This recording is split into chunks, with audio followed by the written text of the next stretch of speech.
Hiwalay na, pinalit ni Pilmar kay Andy, kaibigan pa nila. Siya pala ang ipinalit ni Pilmar kay Andy. Pinagpipestahan ngayon ng mga marites sa social media ang mga malamang social media post ng dating aktres sa si Andy Eigenman. Tila nagpapahiwatig kasi umano ito na hiwalay na sila ng kanyang long-time partner na si Pilmar Alipayo. Matatanda ang marami ang humanga sa love story ni na Andy at Pilmar. Kilalang mayaman at sikat na aktres si Andy, ngunit pinili niyang iwan ang marangyang buhay sa showbiz upang manirahan sa isla kasama si Pilmar, isang professional surfer mula sa Siargao. Sa kabila ng magkaibang mundo na kanilang kinagisnan, pinatunayan nilang posible ang pagmamahal na walang kinikiling estado sa buhay. Kaya marami ang nagulantang matapos mag-unfollowan sa isa't isa sina Andy at Pilmar sa Instagram nitong Biyernes, February 7. Nagsimula ito ng spekulasyon na hiwalay na ang dalawa na lalo pang tumindi dahil sa sunod-sunod na cryptic post si Andy patungkol sa betrayal. Isa sa mga una nag-trending ay ang kanyang post tungkol sa Year of Snake at Wolf in Sheep Clothing. Ang snake at wolf in sheep clothing ay parehong metapora na may negatibong kahulugan, lalo na pagdating sa pagtataksil at panlilinlang.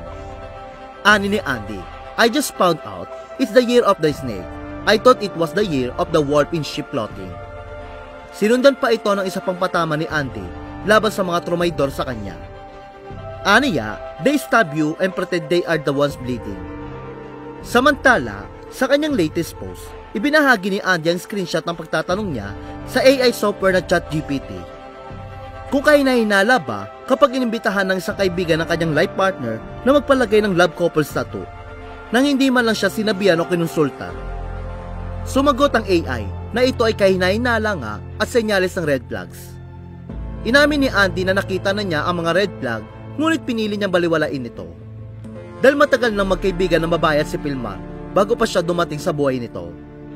Kasunod nito, nag-viral sa social media ang larawan ng babaeng sinasabing kaibigan ni Pilmar, na isang female foreigner na madalas kasama ng surfer sa kanilang island activities.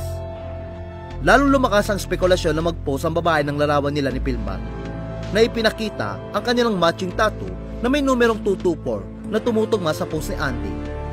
Bagamat tinawag niyang Lil Bro si Pilmar sa caption, marami ang hindi kumbinsido. Matapos mag-trending ang issue, agad namang binura ng babae ang kanyang post.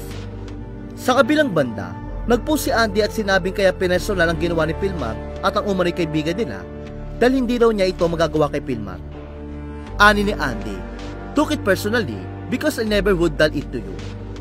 Sa uli, napagtanto ni Andy na ang paglalagay ng boundaries sa isang relasyon ay hindi nangangahulugang toxic ito.